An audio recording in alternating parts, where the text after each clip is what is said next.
Good morning, everybody, and happy Friday. I hope that everybody is ready for an excellent webinar today. We're delighted to have you here for our first best hiring practices webinar. Barry, can I have the next slide? My name is Jamie Brown, and I'm the Workforce Board Coordinator at the WorkNet DuPage Career Center. And over the past several months, we have received hundreds of calls from employers who are struggling to find and retain talent. So in response to that, two of our board members have stepped up to offer their expertise in this area and offer you some resources and help. Today, we have with us Barry Saltzman, who is the COO of Acuity, and Kate Wolensack, who is the Senior Vice President of Human Resources and Chief Human Resources Officer at the YMCA. So they are here to join us today. I want to run through just a few housekeeping items, and then we're going to jump right into the presentation with Barry and Kate. You will see at the bottom of your screen, there is a Q&A. What we will do is we will have them present, and then we will reserve questions for the end. So if you do have a question, please put it in the Q&A. At the end of the webinar, you will receive an email with a survey. Please do complete that survey. It will help us answer any additional questions you have, do any outreach, and assist you as necessary. It will also help us to build on future webinars that we want to have in this series. So without further ado, I'm going to pass it over to Barry and Kate. Great. Thank you, Jamie. So appreciate everybody being with us on this lovely Friday morning. As everybody is very well aware, there's some pretty interesting and real challenges going on in the marketplace right now. Companies of all sizes are having real challenges trying to identify, recruit, and hire great talent for their organization. So what's interesting about this challenge today is it doesn't matter if you're trying to hire a senior executive or somebody for a retail store. The challenge is cutting across all industries, all positions, all levels. So the purpose of today's presentation is to really share with you some best practices that we're seeing in the marketplace that could help you, step up to this challenge, give you some ideas for you to be able to identify great people to hire. It's an important topic. This is something that usually takes a little bit more than an hour to go through. So I'm going to go through my presentation relatively quickly. And at the end of my presentation, Kate's going to jump in and share some best practices that are going on at the YMCA and just give you guys some real world examples of what you could do right now to make things better. So I always like to start with the life cycle of an employee. Today, we're going to talk about recruiting, and it's the first phase of the employee life cycle. But when you're thinking of hiring people, you've got to think about the entire life cycle. Right? So hiring the person is really the first step, but there's other phases of the life cycle that are incredibly important. We're not going to get into that in any detail today, but the Workforce Board is considering doing other workshops on other phases of the employee life cycle.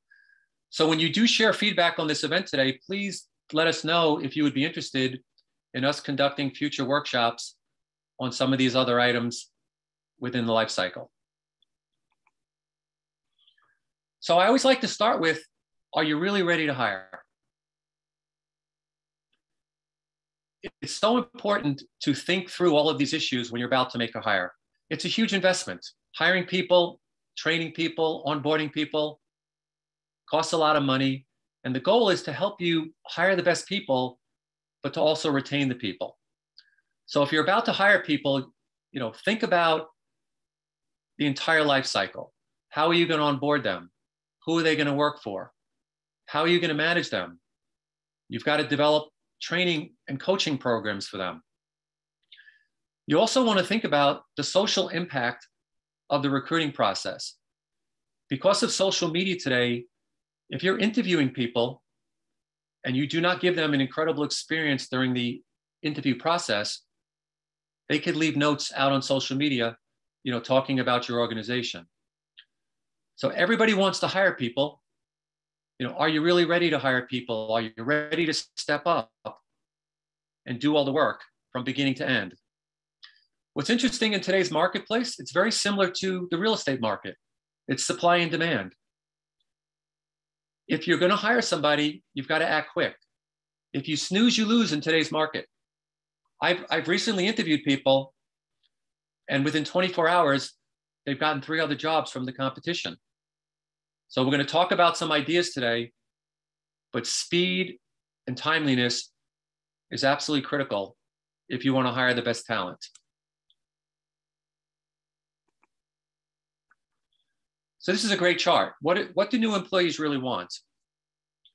Compensation is always important, and it continues to be the #1 topic that candidates are thinking about in considering a new job. Competition is fierce out in the marketplace today.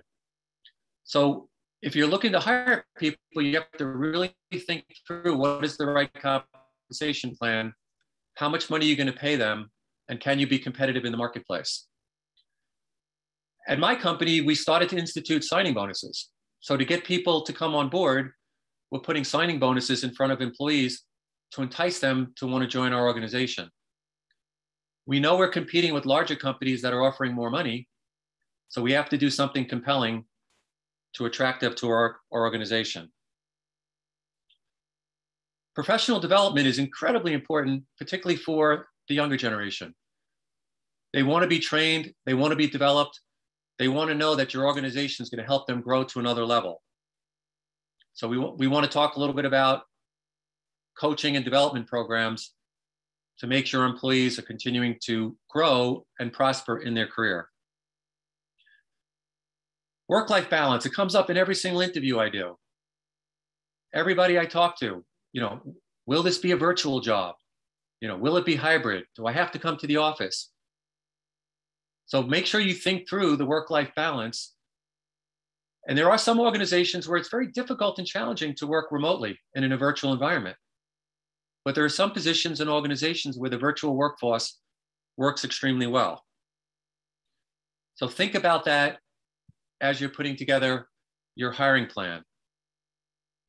The other challenge that's going on here in Chicago is because of the virtual workplace, companies all over the United States are recruiting people in Chicago to work for companies that are not in Chicago.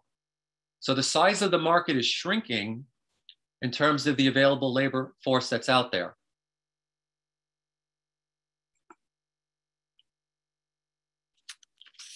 Job descriptions. It is so important to make sure you have the right job spec to attract the right person. So when we create job specs in our organization, other than defining what the job is and the responsibilities and the background, all the traditional things you see in a job description,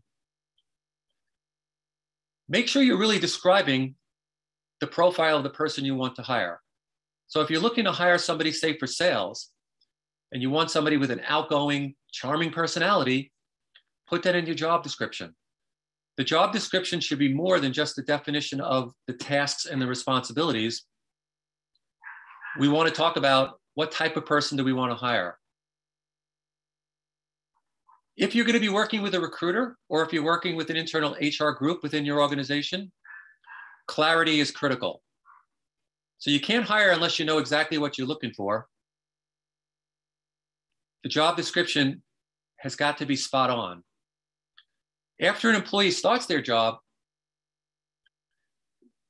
make sure that what they're doing is not different than what the job description says. A lot of people in our organization have come back after a few months saying, this is not what I signed up for. I didn't know that this is what you wanted me to do. So we want to make sure that the candidate fully understands the position and the requirements. And you want to make sure your HR team or your recruiting team has clarity in the specific job. Be creative in your job description. If you were to do a search today for sales jobs in Chicago and you read the job descriptions, 90% of them sound the same. So be really creative in your job description to attract the right types of people. Compensation and benefits. So hiring is an investment, not a cost, right? So we want to make sure that you are paying and offering market value for the people you're trying to hire. So in today's highly competitive space, you've got to be prepared to pay to get what you really want. The market's dictating compensation right now.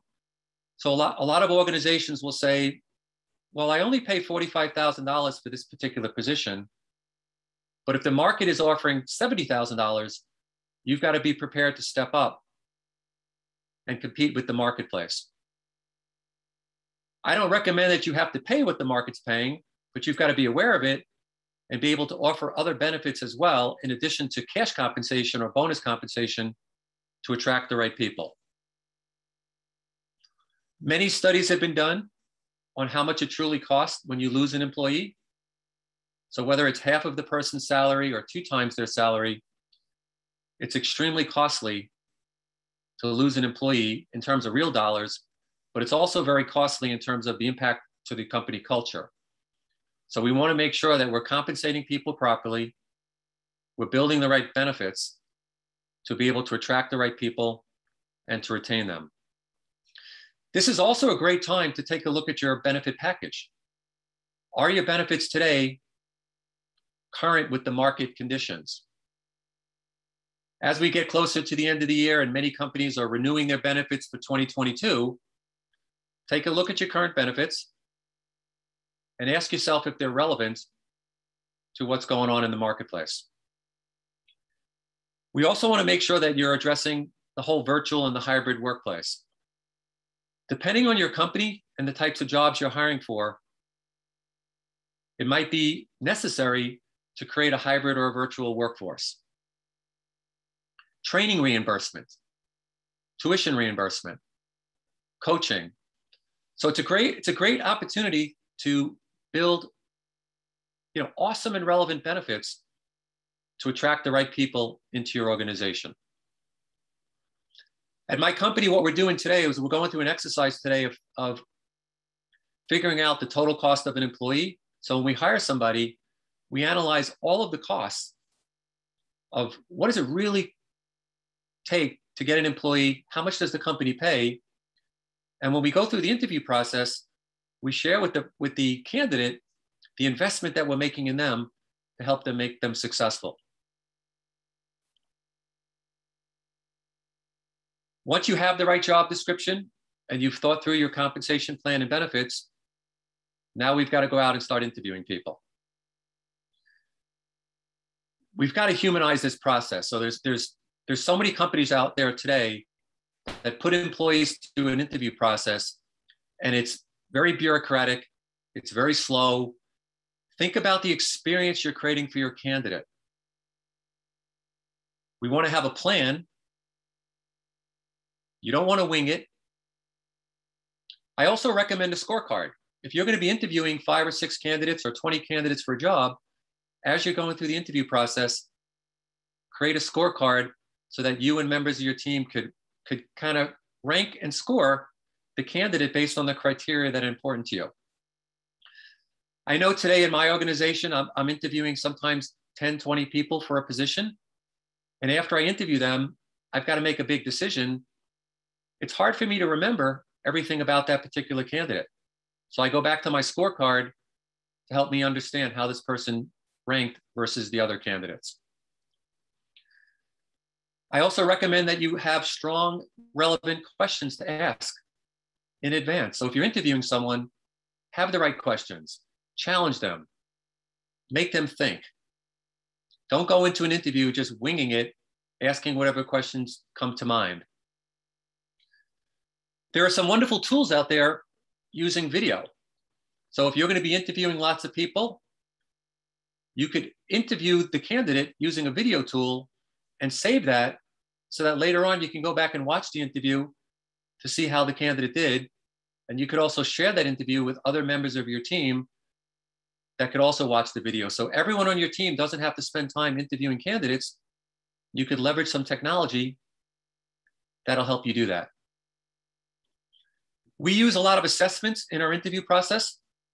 There are some wonderful tools out there for assessments. Depending on what your business is and the type of person you're trying to hire, some organizations will do an IQ test. They want to make sure that the candidate has a certain level of competency and IQ to be successful in their job. In our business, we hire technical people. We're an IT company. We do a lot of skills testing. So when we interview someone to validate that they really know what they say they know, we put them through a technical test so we understand exactly where they are for that competency. We also have behavior and personality assessment tools. We want to make sure we understand the person's personality, that they will fit into our culture. So lots of great assessment tools that are out there. You don't need to use them, but depending on the position you're hiring, some of these assessment tools can provide a non-emotional data point in assessing a candidate. Leverage your team. Let the team participate in the interview process. At our organization, we will let some of our peers interview the candidate. So if we're trying to hire a help desk person, we will let other help desk employees interview this person, again, to get another perspective. The interview process is extremely critical. We don't want anybody to make a mistake in hiring the wrong person. So we want to leverage the team, leverage some tools, and create a process that is focused on creating the best possible experience for your candidates. The other area that I feel is extremely relevant is fast follow-up and communications. When you're bringing these people in for interviews, it's very common that they're interviewing with 5 or 6 other companies at the same time. We're competing for talent every single day. You've got to communicate to these candidates. So when they come in for an interview, follow up with them. Keep them in the process. If you interview someone and don't follow up for a week, the chances are that they won't come back and you're going to lose them to the competition.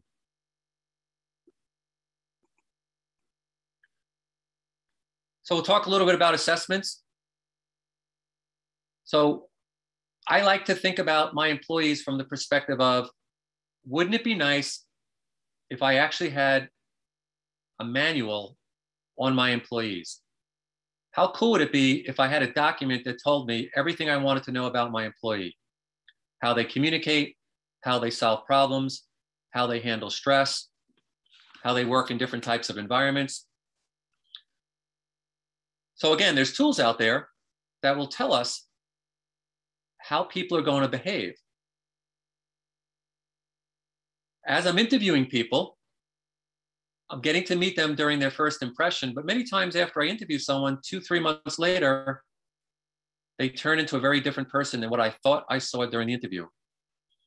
So these assessments will give you a really good insight into, if you hire Barry, who is Barry going to turn into in 2 to 3 months when the honeymoon is over and now the real Barry shows up at work?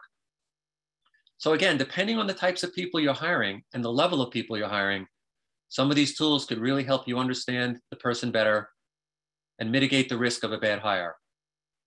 I also like to shorten the learning curve of a relationship with an employee. So when I hire employees at my company and I put them through an assessment, I'm able to accelerate my relationship with them because of the data that I get from the assessment. And I feel like I'm able to do a much better job of managing and coaching my employees through the assessment. And again, the cost of a bad hire is devastating to a business. Many times we're making these bad hires because we're desperate, we're rushing through the process, we're not thinking through what this employee is going to be like after they join the company. So another challenge that we have in the marketplace today is trying to find these right people. We're posting jobs on, Indeed. We're using all these different tools and platforms. But if you want to hire great people, you've got to target passive candidates. What do I mean by that? So at my company, we're an IT company. We're posting jobs on all the job boards. We get hundreds of resumes every week. 80% of the resumes are not effective. We're getting people from all over the world applying for these positions. It's wasting our time. It's costing us money to chase these people. What we're doing is we're targeting passive candidates. We're looking at people that work for the competition. We're looking for people that are currently employed, currently successful in their job, we're reaching out to them and we're trying to entice them to consider making a change in their career, excuse me, and joining our organization. So when you're targeting passive candidates, think of how you target your prospects for your business. You want to put together marketing campaigns and strategies to attract these passive candidates and convince them why they should join your company. Make sure you have a section on your website that talks to prospective employees. People are going to come to your website, they're going to look at your company, have a landing page that talks about how great your company is and all the wonderful things you do and how you help your employees become successful. That's how you're going to attract passive candidates. 7 out of 10 people that we hire for our organization are people that are working for the competition, that are successfully doing the job that we want somewhere else today, but our organization is offering them something better from a career perspective.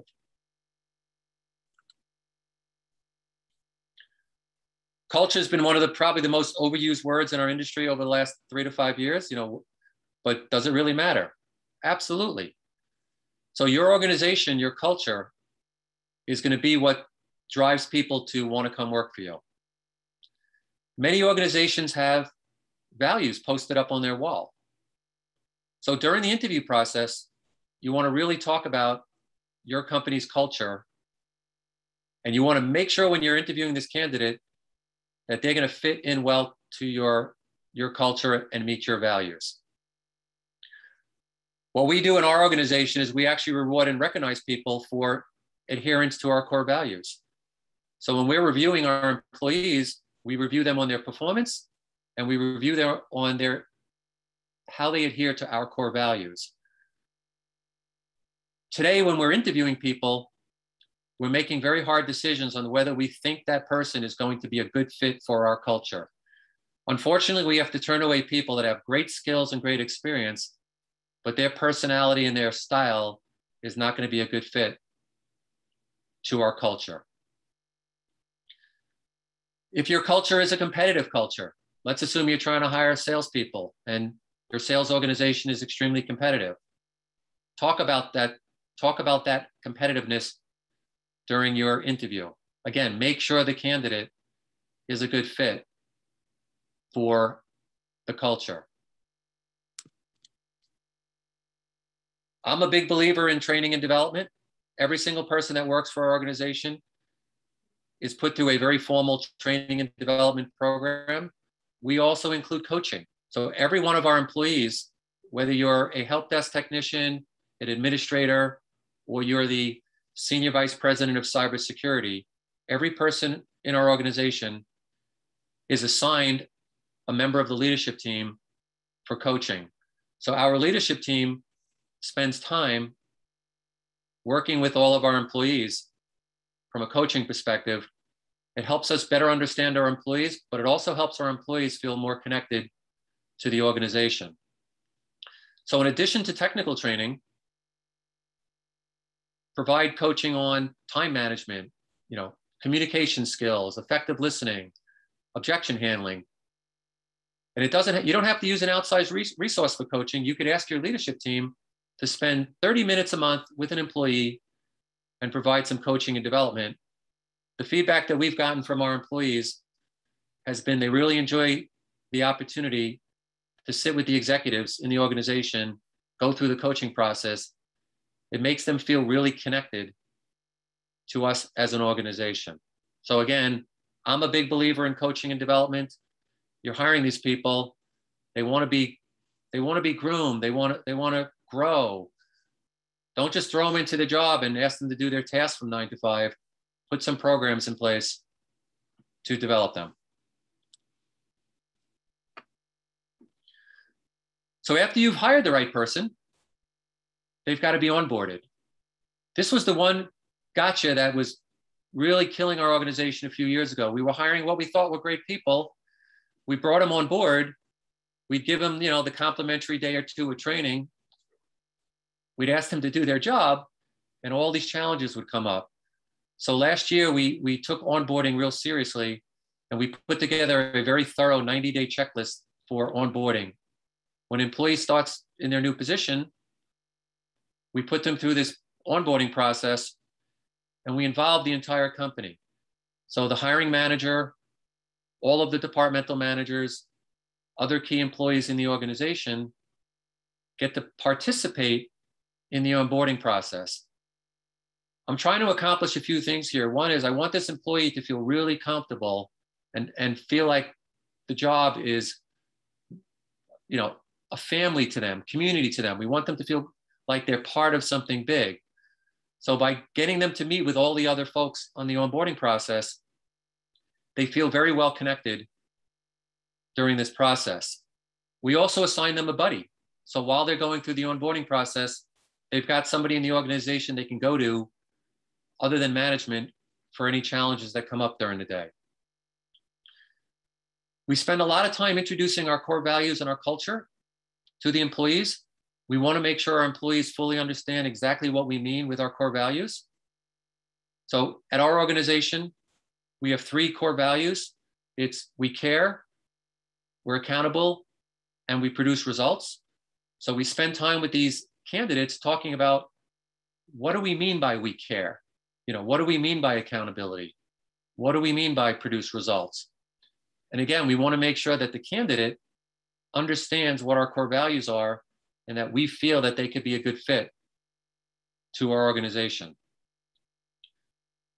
Product training, technical training, you know, whatever skills they need to do their job is critical during the onboarding process. So make sure you have the training plan laid out over the first 90 days. The other thing we learned is everybody's different. So depending on the style of your employee, some employees do really well with video-based training. Some employees do well with reading materials. Some employees enjoy face-to-face training. I would recommend not taking one particular training approach and throwing at all your employees. You want to make sure you understand how your employee is going to learn and cater the right training program for them that fits to their learning style. And do frequent check-ins. So what we do is during the first 90 days, month number 1, we check in at the end of every week. So at the end of every week, a member of the leadership team checks in. How you doing? What you learn? What have you accomplished? We also ask them, what can we do better? Get feedback from them. During the second 30 days, we check in every other week. And then in the third month, we check in at the end of the month. So it's first month, weekly check-in, second month, biweekly, third month, we check in at the end of the month. When the employees made it through the first 90 days, because of our process and the intimacy of working with our candidates, the success rate of that employee goes up exponentially. Looking at data in the marketplace, I keep reading about if you're not onboarding your employee properly, the rate of turnover goes up. So take a look at how you're doing it today and just try to formalize that process. Even though today this is really more about some recruiting ideas, you finally went through this whole process and you've hired all these people. How do you retain the talent? So this list here is really a, you know, this is what's going on in the marketplace today. So why are people leaving after you've spent all this time and money trying to hire them? So we do a lot of exit interviews and we spend a lot of time with employees when they leave. And we really try to understand, why did this person leave our organization? Because when we hired them, we thought they were the perfect person. They would last for many years. Things don't always go as planned. So we will hear, you know, low compensation. The market's offering more money. So we want to get ahead of that one. A lot of times people will leave because they don't have confidence in what the company is doing. Changing compensation plans. If you're going to change compensation plans, you have to do it very thoughtfully and strategically. So when you start to impact people's income, that's going to have a huge impact on their decision to stay with your company or not. So put a lot of thought into how you are going to change their comp plan. The next two bullets are really specific to salespeople. So if you're trying to hire salespeople and you're asking them to spend too much time on non-sales activities or giving them unrealistic quotas, they're not going to stick around. Better opportunities elsewhere.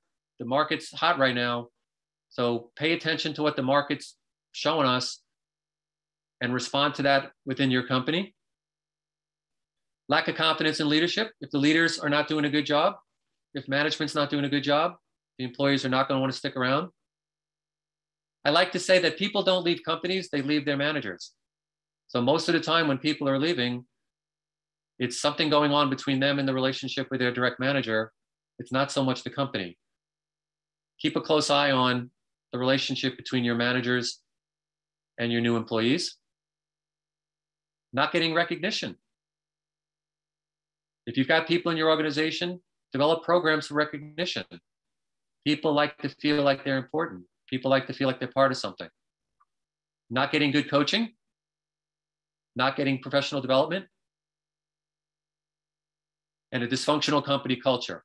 Lots of companies are going through lots of change right now with the pandemic and trying to figure out how to adapt their services to the new market. They're hiring different people. Some cultures are broken.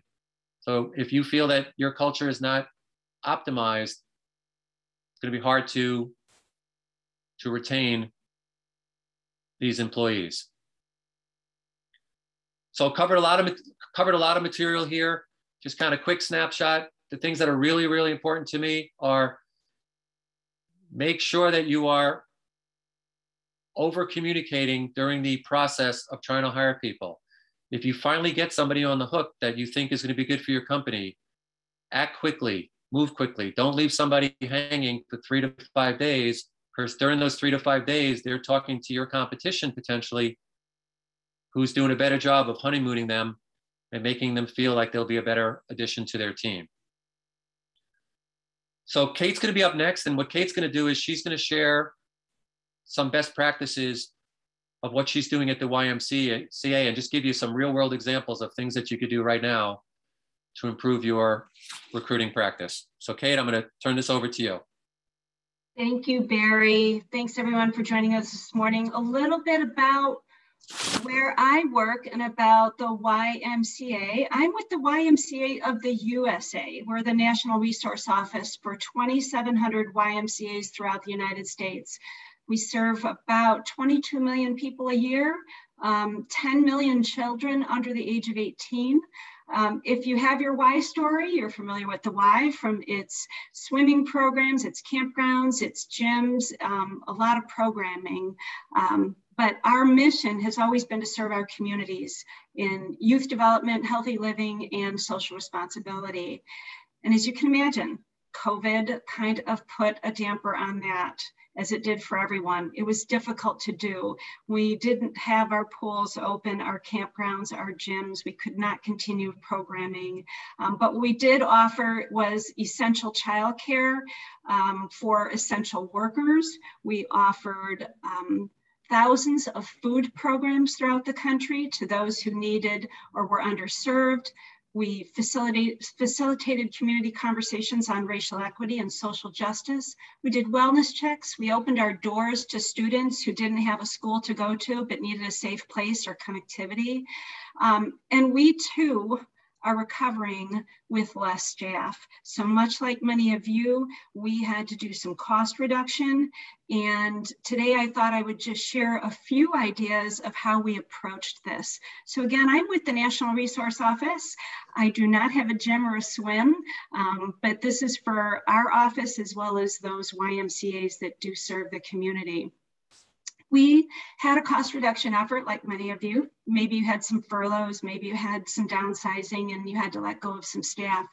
We reset what we called workforce planning. And what we did is we reviewed our goals going forward. What did we need to do to survive and recover from the pandemic to reopen our doors and reserve the community in full capacity? So we reset our goals.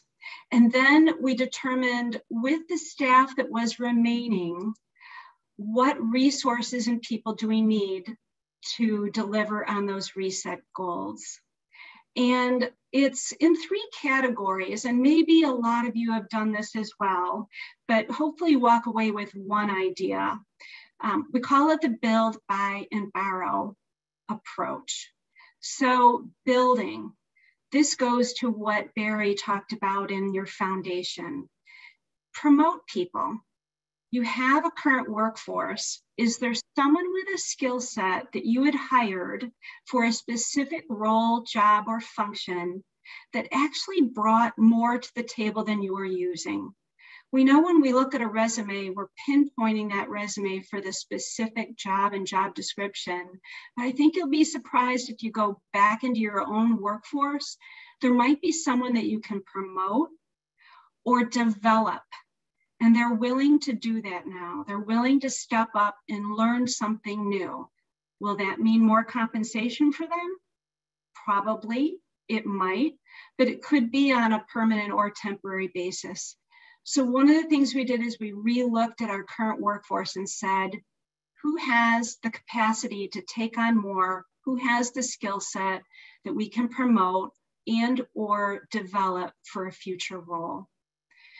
We also use 2 other build approaches, and that is, the first is job sharing. You're familiar with this perhaps, where you take one full-time job and share the job between multiple people. We found this to be interesting given the current market because not everyone wants full-time work. So job sharing means you take one job, split it between 2 or 3 people, and you change the dynamics of how that work gets done. Maybe it's a Monday, Wednesday, Friday schedule for the first person and a Tuesday, Thursday for the next. Maybe you found someone who just wants to work mornings or someone who just wants to work afternoons, but split the job and share it. And then there's job segmenting. Remember Barry talked about that job description. Go back to the job description and actually look at the roles and responsibilities of it. And is there a way to segment the job itself? Because you may find that it's easier to hire portions of that skill set or to build your current workforce with portions of that skill set and give another skill set to someone else. So while it's really comfortable to look at a job description and fill it as it sits, relook at that and ask yourself if there's a way to segment it and build that within your current workforce or to hire in that segmenting. Second approach is buying. Obviously, this one is known to everyone. You hire. That's not as easy to do today as we would like, but you could contract with hiring agencies, with third parties, with temporary agencies in order to fill a gap. You can also reach out to your vendors. And I'm going to use the example here of buying and using your vendors and automating technology. You have a lot of vendors you work with. Those vendors work with your competitors and other companies. They may have some resources or ideas. They want to keep your business, and so they're going to do everything to help you. You'd be surprised if you call up one of those vendors and say, what's everybody else doing? And you might get some ideas. You might even get some outreach from them. And one clear example for us is in our own HRIS database. We reached out to our vendor and found that they had a free service for optimizing the current technology that we had. And they sit down with you and they say, you're paying for all of these things. You haven't turned on these switches. Here's a way to optimize technology, save on headcount, automate processes, and it's really helpful. So I strongly suggest reaching out to vendors, make sure you're using the technology you have. Maybe there's something you can stop doing or something that you can automate that was taking up a person's time. I think we all learned to do that a little bit more during the pandemic, but you'd be surprised on how to actually optimize the current technology you have. Will help not only your current workforce learn more, but you may find that you can be more efficient. And the last segment of this is a borrowing idea. Cross-department. We found this to be very helpful that maybe, again, there's some skill sets that are in another department between IT, finance, most of your administrative functions, that you can borrow someone in another department on a temporary basis to get you through a high point. Cross-department borrowing. And then my absolute favorite is all the ships, internships, university partnerships, mentorships, apprenticeships. This is a clear opportunity that falls right into our sweet spot at YMCAs, and that is youth engagement and youth development. There are so many youth that struggled through the pandemic as well, and those internships and those learning experiences were stalled. We are accelerating that. There are a lot of universities that may have grants and students that if they fall under a curriculum plan, that you won't even pay a dime for bringing them on. We're currently partnering with a local university who is predominantly female, Hispanic, predominantly first-time college students, and we are placing them in our functions in our organization for a full semester. They are on a grant, and therefore there is no cost to us, but it falls squarely in our mission. And what I love about working with interns is they have an app for everything. And I am so excited that they are going to bring some fresh perspectives on how we do work, how we might streamline work, and most importantly, to what Barry kind of talked about, they create a pipeline for future hiring. They are eager to come in and learn and automate and help. And we, in return for that, are building a pipeline. So give some of these a thought. It may be in your organization that you can't do all of these, maybe some of them, but there are some ideas that have helped us through this really difficult hiring process. Barry presented some really great foundations, and if you don't have that foundation, you're not going to be able to attract and retain. He talked about social media. That is huge. How you interview, what you say in your questions, it all gets posted out there. So make sure you have all of those foundations. Barry talked about compensation and paying people correctly and making sure to the market. This might be one year that you want to invest in purchasing fresh salary surveys. I know I'm anxious for that data to come out so that we too are matched to the market. We know IT positions change frequently. They always have, they always will. But we also know that the diversity inclusion space, the e-learning space, and other key positions may have shifted in the market. So invest in a good compensation survey to make sure that you're in line with the market. And then Barry also talked about interviewing. We found that it's much more efficient to do panel interviews than it is to do one-on-ones. The candidate gets less frustrated. We shorten our time frame and we make quicker decisions when we just have everybody in the room at the same time. And lastly, regarding culture, one of the things that helped us through the entire 18 months is that we didn't just guess what the employees wanted. We didn't just push things in front of them and hope they worked. We conducted pulse surveys frequently, very short, 5 minutes, 5 questions with open-ended or selections in the end. And it was these pulse surveys that really gave us an insight into how the worker was feeling and how the employee and the person was feeling, what was important to them. And it was from their very feedback that we were able to make changes in our hiring process, in our benefit process, in our decisions to go remote or to stay in the office. And we're going to continue to ask the employees what they want. It's a great outreach. Even if you can't implement everything they're asking for, you at least ask them. You'd be surprised how some of those asks are non-cash asks. Not everything costs money. Maybe something as simple as opening up the vending machines on Friday or on Monday, if Monday's the day you have trouble getting people in the office. Doing some of those fun things meant so much to employees. So with that, I think we are either going to open it up for questions in the chat, or Ron, I know, has some information for us on business services as well. Yep, Kate, we are actually going to open it up for questions. We do have some questions, so I'll start firing those off to you and Barry, and you can tackle them. The first question is, how do I, as a small business, know what's going on in the hiring marketplace? Where do I get that information? Yeah, so great question. So my quick answer is Google, right? You got Google. So there's so much information available on Google. The other thing too is you could talk to other leaders in your industry. So if you're working in other groups with other peers, talk to your peers. The nice thing about all this stuff is you don't have to go at this alone. There's so many resources out there to help you. But to me, I would just say Google. Kate, what else do you think of for that question? Yeah, definitely. And there's the Small Business Administration, all of your professional affiliations. Again, reach out to your vendors.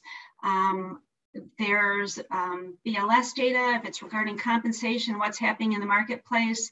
There are definitely a lot of professional affiliations that can help you with that. And recruiters. If you talk to recruiters that specialize in your space, they'll give you some insights as well. Great, thank you.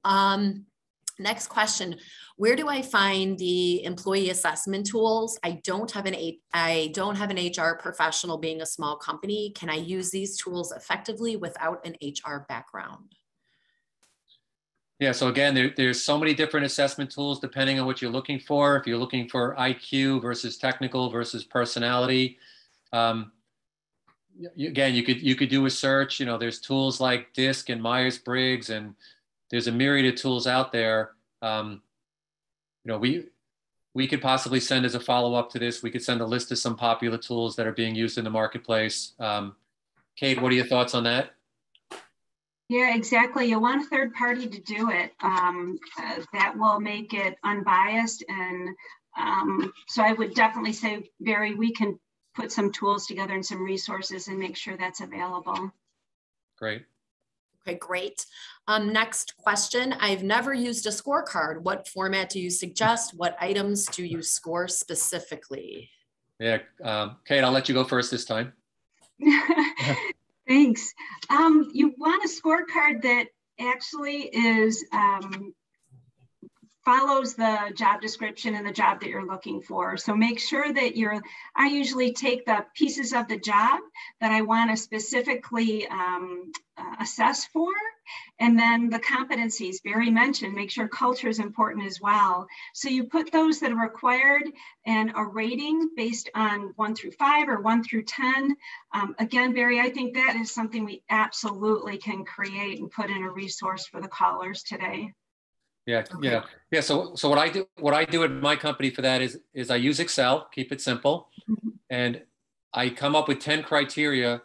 So I'm looking for, do they meet the needs of the job? Would be number 1. Number 2, do they meet the needs of our culture? And number 3 would be, you know, what's their promotability to get to the next level? And I try to come up with, you know, 8 to 10 different topics, and I rank them from 1 to 10. And I literally come up with a score for all of my candidates just to try to take the emotion out.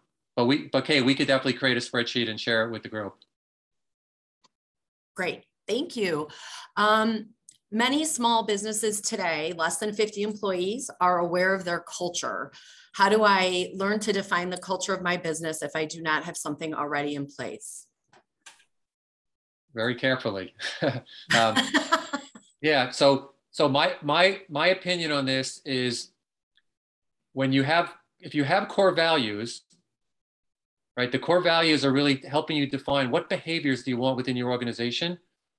So my definition of culture in an organization, it's the collective behaviors of everybody.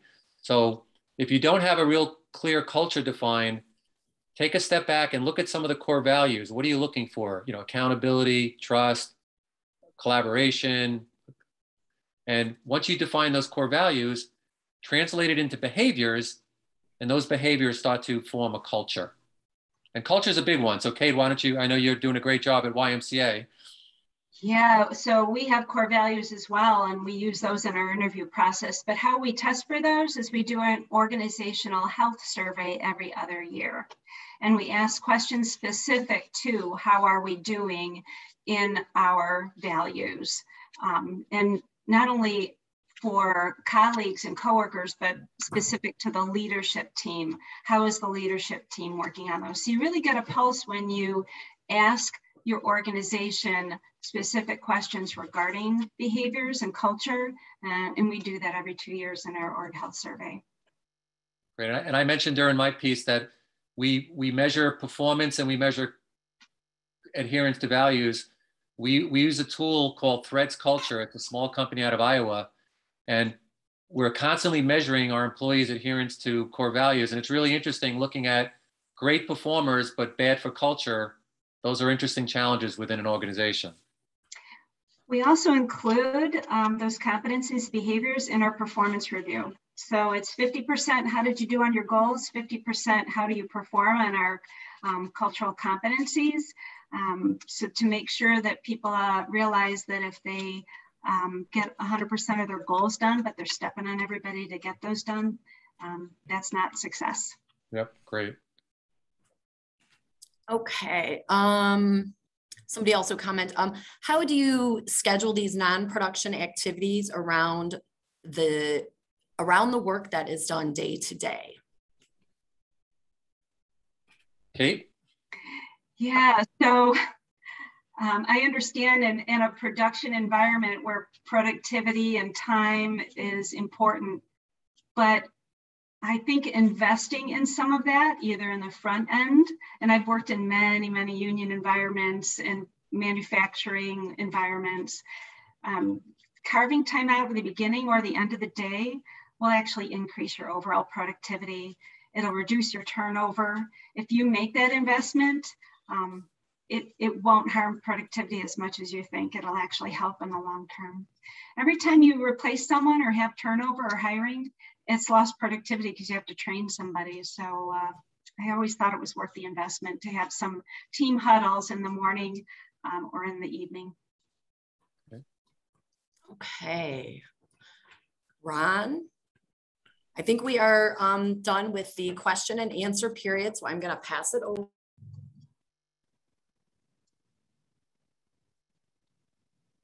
Just check your mute.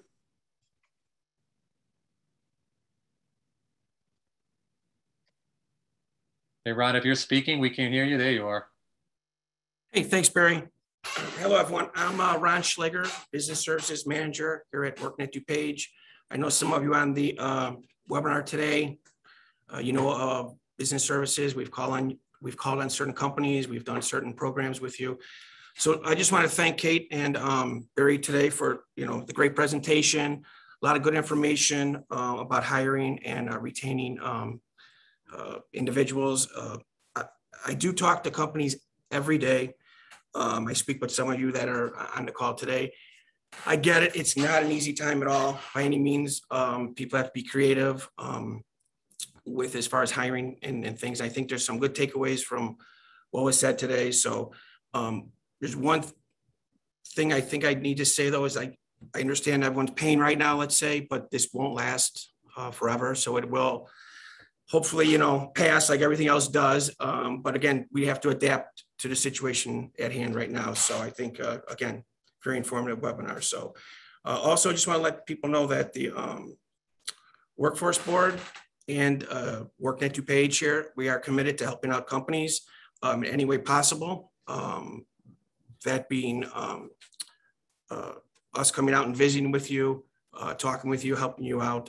We do have a couple of things I want to talk about. The slide that's up, a little bit about our Becoming a Worker training programs.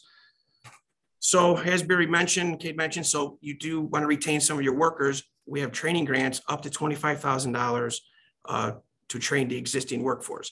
So say if you have someone who might look to go somewhere else where they're going to train them in a different position, up their skill set and their wages, individuals out there who own the companies or with the companies, we, WorkNet DuPage, can come in, talk to you, see what you want to do as far as training purposes, and we can go up to $25,000 for a calendar year. The calendar year starts July 1st. So right now we have funds. So if there is any companies that are on this, they want to talk to us, my information will be up at the end of this webinar.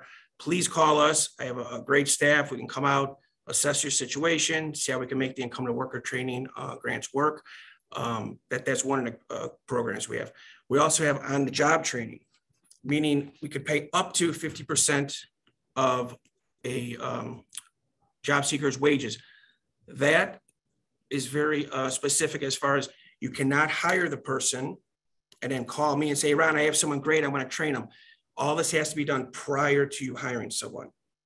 With that being said, there has to be a skills gap also. So say you, as business people, HR people, you're interviewing someone, say Bobby or Sally, and you're like, this would be a great fit for our company, but they just don't have this skill set. They just don't know this, A, B, and C. We come up with a training plan for A, B, and C, and then we can go up to 6 months of training, which is 1,040 hours, and we can pay 50% of the wages. With OJT, we're rolling out a new campaign we're working on right now, and there'll be more information to come on that. We're going to pre-register companies, individuals, and we're going to have the specific jobs that you want to do OJT for already spelled out. So look for that coming in the next couple of weeks. And again, any of these programs, please call me. We can set up a time, talk on the phone, come out, Zoom, whatever's more convenient for everyone else, we can do. Also, we have some other tools as far as our job board. Our job board is free of charge. So I know some companies out there, you're paying for Indeed, some of the other platforms. Ours is completely free. As far as hits on there, we get quite a few hits on the job board. I know they stay up for 4 weeks. After 4 weeks, they automatically come down. So definitely use that too. Again, it's free. Email me. I can send you the link. You could do it on your own. It's on our website, worknetdupage.org, or send it directly to me, and I could send it off to the individual who takes care of our job board. So also we have internships, which we pay. We're the employee of record. It's 29 hours. Say someone comes in, youth, they're not sure what they might want to do. We want to send them to a company and maybe have them in different departments to see. I don't like the shipping and receiving, but I love the welding area. I was in there, I kind of saw it, it piqued my interest. Now maybe we can have someone get hired on at the company. The great thing about that is if we, WorkNet DuPage, has a client, they're automatically eligible for an OJT. So we could turn the internship, we could roll that into an OJT. That's another one of our programs that we have. Also, hiring events, I've been holding off on that just because, as you guys know, hiring events right now, there's a few going on. I've been going to a few of them to see the turnout. Again, I think after maybe September, it's going to pick up a little bit more, but we're going to probably assess that. And then, in the future, we will have those again. Those are always tricky to see. I try to track and see, how many people are hired, things like that. So there's a lot of work involved in that, but that is something on the table. But if I could just say, there's a lot of programs we have. There's a lot of different options depending on your company. That's why it's important to call us, talk with us. It's all case by case, depending on what company, depending on what you're trying to do. We also have clients that do come through our door by no fault of their own. Maybe the company closes down. They're just looking for a job. Some of the companies that are on, we've floated resumes to you, depending on what skill set they have. I could call up, Kate or Barry and say, look at Bobby's resume. What do you think? It might be a fit. He did, cybersecurity. Would it be a fit? That is no cost to you also. It's not recruiting or staffing. And if it's not a fit, there's no obligation. So say for whatever reason, a person does not fit, or it's not it just doesn't fit into what you're looking for, no problem. We just want a little feedback, that's all, of what we can do to help the clients secure a job in the future. So again, I look forward to hearing from the companies. Again, some of the companies I've already worked with, we can actually, set up a time to come out and visit. And that's what I'm looking for. What we do want to do is, at the end of this, there's going to be a survey. So it's very important that you guys do the survey for us, so we know. I'm sorry, there's my contact information. Please take it down. It's rschlager@worknetdupage.org. And my number is 630-955-2037. Again, we'll get back to you. If it's not myself, someone from the team will get back to you, and we'll definitely set something up. And I tell anyone I talk to, anyone I go out to see, any questions at all, any emails, it's worth an email, it's worth a phone call to see how we can help you guys out. So don't hesitate, or don't think, there might be a question. I'm not going to call. You might be missing out on a great opportunity that we can help you out with. So please call us, email us, and we'll be able to, hopefully assist you, depending, again, it's case by case. So, but if you guys can't complete the survey, it's great feedback. And if I could just also add, I know there was a question as far as about the labor market stats. The Workforce Board can provide that to you. So again, there's so many resources we have at our disposal. So people that are on the call, make sure that you do use us to your advantage. We're here, and these times are difficult.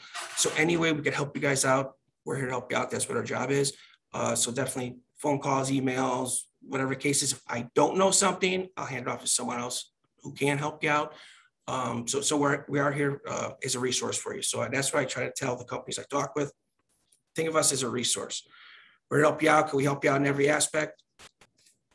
Maybe, maybe not, but at least it's worth the phone call, and we can redirect you somewhere else. So, and that's it as far as concluding today, unless someone else has anything else, Barry or Kate, to add. But again, I would like to thank you and the entire board for, all the work you guys do.